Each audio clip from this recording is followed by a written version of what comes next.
विधान परिषदेच्या नवनियुक्त आमदारांच्या शपथविधी सोहळ्याला मुख्यमंत्री बुलेटवरून विधान भवनामध्ये पोहोचले। शपथविधी सोहळा पार पडल्यानंतर मुख्यमंत्री पुन्हा त्याच बाईकने मंत्रालयाकडे रवाना झाली।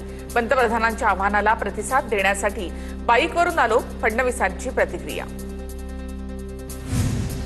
पंतप्रधान मोदींनी खूप कठोर निर्णय घेतलेले नाहीत, विरोधकांनी प्रगल्भ होणे गरजेचे आहे। मुख्यमंत्री फडणवीसांची विरोधकांवर टीका, तर पुढील 6 महिने मोठे शासकीय कार्यक्रमांचे आयोजन करणार नाही, फडणवीसांची माहिती। उपमुख्यमंत्री एकनाथ शिंदे इलेक्ट्रिक कारने विधान भवनात। पंतप्रधान मोदींनी आवाहन केल्यानंतर सुरक्षेतील ताफ्याच्या गाड्या सुद्धा कमी केल्या। राज्य सरकारकडून मोदींच्या आवाहनाला प्रतिसाद। नितेश राणे यांचा मुंबईतील बंगल्यापासून मंत्रालयापर्यंत पायी प्रवास। नागरिक म्हणून पंतप्रधान मोदींच्या आव्हानाकडे बघावं, मोदींचं आवाहन प्रत्येकाने पाळलं पाहिजे, नितेश राणे यांची प्रतिक्रिया। रवींद्र चव्हाण महाजनांचा चार्टर्ड विमानाने प्रवास। मोदी फडणवीसांच्या आव्हानानंतर स्थान काटकसर सुरू आहे, रोहित पवारांची टीका। तर चव्हाण आणि महाजन यांचा चार्टर्ड विमानासह फोटो। रोहित पवारांकडून पोस्ट। विमान हवेतल्या ऑक्सिजनवर उडत असल्याची टीका। सरकारच्या काटकसरीच्या आव्हानाला भाजप आमदाराचाच हरताळ। आमदार समाधान आवताडे यांच्याकडून पंढरपूर शहरामध्ये बॅनरबाजी। नितीन गडकरींच्या स्वागतासाठी शहरभर मोठे बॅनर, तर त्याचबरोबर वाखरी ते पंढरपूर या 8 किलोमीटरच्या मार्गावर बॅनरच बॅनर। जळगावच्या भाजप महापौर दीपमाला काळे या इलेक्ट्रिक बाईकवरून महापालिकेमध्ये दाखल झाल्या। पंतप्रधान मोदींच्या आव्हानाला प्रतिसाद देत सरकारी गाडीला दिला पर्याय। पर्यावरणपूरक वाहतुकीचा संदेश। पालिकेच्या सर्वसाधारण सभेला शक्य असल्यास सायकल, बस, मेट्रोनं या। पिंपरी चिंचवड पालिकेचे महापौर रवी लांडगेंचं नगरसेवकांसह अधिकाऱ्यांना आवाहन। पंतप्रधान मोदींच्या आव्हानानंतर बदलापूरमध्ये शरद पवार गट आक्रमक।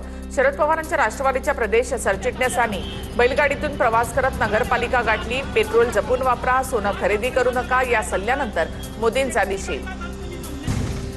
विधान परिषदेच्या 10 सदस्यांच्या शपथविधी संपन्न।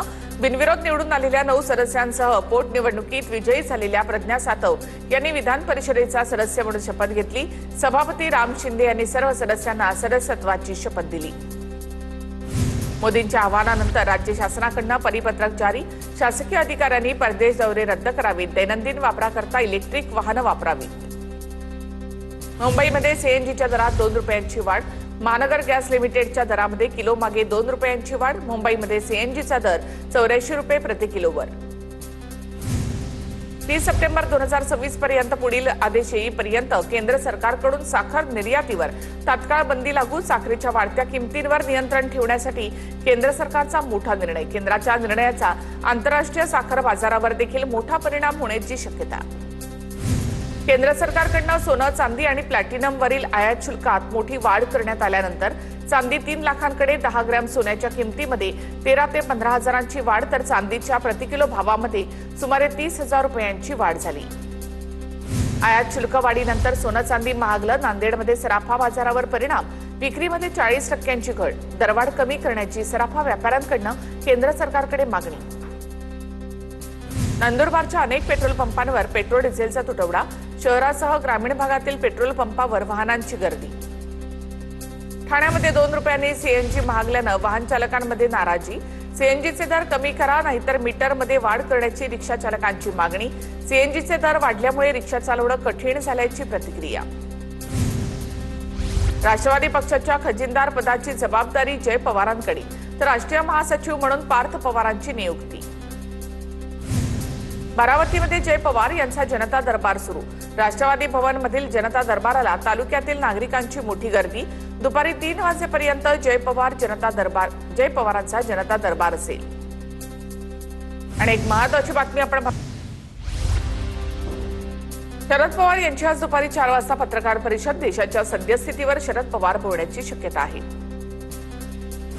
शरद पवारांच्या राष्ट्रवादीची 20 मे रोजी महत्त्वपूर्ण बैठक। बैठकीला आजी माजी आमदार उपस्थित राहणार। मुंबईमधील वायबी चव्हाण सेंटरमध्ये बैठक पार पडणार। सुनील तटकरे यांनी शरद पवारांची भेट घेतल्यानंतर पार पडणाऱ्या या बैठकीला देखील महत्त्व। रुपाली चाकणकर ईडी कार्यालयामध्ये दाखल। मुंबईमध्ये ईडी कार्यालयात रुपाली चाकणकरांची चौकशी। 70 कोटींच्या कथित खंडणी रॅकेट प्रकरणी चौकशी होण्याची शक्यता। 2 दिवसांपूर्वी चाकणकर यांची नाशिकमध्ये एसआयटी चौकशी झाली। केंद्रीय रस्ते वाहतूक मंत्री नितीन गडकरी आज सोलापूर दौऱ्यावर। गडकरी यांच्या ताफ्यातील वाहनामध्ये 50% कपात। गडकरींच्या दौऱ्यावेळी प्रशासनातील केवळ 3 वाहनं असतील। जिल्हाधिकाऱ्यांची माहिती, जिल्ह्यामधील 2784 कोटी रुपयांच्या महामार्गाचं भूमिपूजन होणार आहे। पुण्यामध्ये केंद्रीय मंत्री नितीन गडकरी यांच्याकडून पालखी मार्गाची पाहणी। पंतप्रधानांच्या इंधन बचतीच्या आव्हानानंतर गडकरींचा बसने प्रवास। संत ज्ञानेश्वर महाराज, संत तुकाराम महाराज पालखी मार्गाची पाहणी करणार। वारकऱ्यांमध्ये डावे आणि उजवे असे काही नाही, असे वाद निर्माण करणे हा साधू संतांचा अपमान आहे। शरद पवारांच्या वारकरी संप्रदायात घुसखोरी झाल्याच्या वक्तव्यावर गडकरींचं उत्तर। पवनराजे निंबाळकर हत्या प्रकरणाचा निकाल लांबणीवर। 16 जूनला सत्र न्यायालय निकाल देणार। वैद्यकीय कारणास्तव 2 आरोपी कोर्टामध्ये हजर राहू न शकल्यामुळे निकाल लांबणीवर। पुण्यामध्ये रुग्णालयामध्ये बॉम्ब सदृश्य वस्तू ठेवल्याचं प्रकरण। पुणे पोलिसांची टीम रुग्णालयामध्ये दाखल। अज्ञात व्यक्तीच्या विरोधामध्ये गुन्हा दाखल करण्यात आल्यानंतर एटीएस, आयबी आणि पुणे पोलीस असा तिहेरी तपास सुरू। पुण्याच्या हडपसरमध्ये रुग्णालयाच्या बाहेर आढळलेली बॉम्ब सदृश्य वस्तू निकामी। बॉम्ब सदृश्य वस्तूमध्ये 7.30 असा टायमर सेट। मोकळ्या मैदानामध्ये नेऊन बॉम्ब सदृश्य वस्तू निकामी।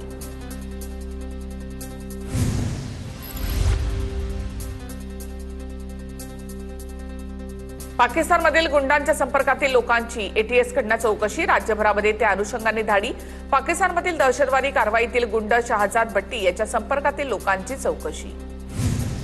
नीट पेपरफुटी प्रकरणामध्ये अहिल्यानगरच्या राहुरीमधून धनंजय लोखंडेला अटक। अहिल्यानगर कोर्टाने लोखंडेला 2 दिवसांचा ट्रान्झिट रिमांड दिला, तर पुण्यामधून मनीषा वाघमारेसह एक तरुण ताब्यात। सीबीआयकडून चौकशी सुरू। नीट पेपरफुटी प्रकरणामध्ये मोठी अपडेट। परीक्षेच्या प्रक्रियेदरम्यान पुण्यातील मनीषा वाघमारेकडे 21 वेगवेगळ्या बँक खात्यामधून लाखो रुपये जमा। तपासामधून धक्कादायक माहिती समोर। लोखंडे आणि मनीषा यांच्यामध्ये अनेक संशयास्पद व्हॉट्सअप कॉल्स आणि टेलिग्राम मेसेजेस। नीट पेपरफुटी प्रकरणामधील संशयित आरोपी शुभम खैरनार याला 2 दिवसांचा ट्रान्झिट रिमांड। शुभम खैरनार याला आज सीबीआय कोर्टामध्ये हजर केलं जाणार। एमपीएससी भरतीमध्ये सुद्धा गैरप्रकार झाल्याचा आरोप। एमपीएससीकडून अपात्र 53 जणांची असिस्टंट प्रोफेसरपदी निवड। बनावट अनुभव प्रमाणपत्र पदवीऐवजी पदविका जोडून पात्र ठरवण्याची माहिती। व्ही.डी. सतीशन केरळचे नवे मुख्यमंत्री। काँग्रेस विधिमंडळ पक्षाच्या बैठकीमध्ये सतीशन यांच्या नावाची घोषणा।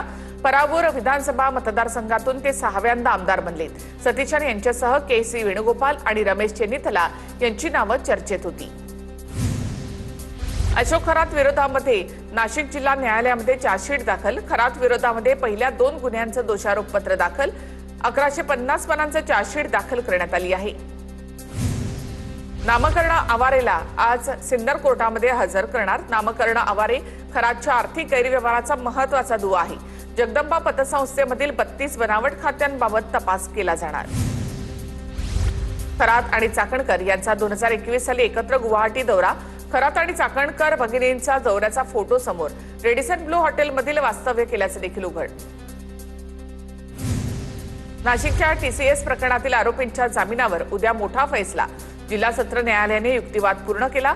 निर्णय राखून ठेवण्यात आला आहे। 4 आरोपींसह अश्विनी चेनानीच्या जामीन अर्जावर देखील उद्या सुनावणी। अहिल्यानगरच्या श्रीरामपूरमधील बेकायदा गर्भलिंग चाचणी आणि गर्भपात प्रकरणामध्ये आरोपींचा आकडा 13वर। निर्मळ पिंपरी प्रकरणामध्ये बेकायदा गर्भपातासाठी गोळ्या पुरवणारा डॉक्टर राज शेख जेरबंद, तर 2 डॉक्टर आणि 4 एजंटसह 12 जण पोलिसांच्या ताब्यात।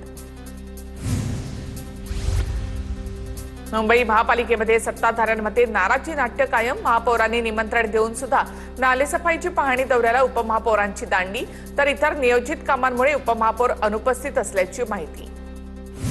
पश्चिम बंगालच्या सर्व शाळांमध्ये प्रार्थनेच्या वेळी वंदे मातरम अनिवार्य। बंगालच्या शाळांमध्ये राष्ट्रगीत, राज्यगीत यासह आता वंदे मातरमही गायलं जाणार। प्रार्थना वाढवल्यामुळे मुलांचे वर्ग उशिरा सुरू।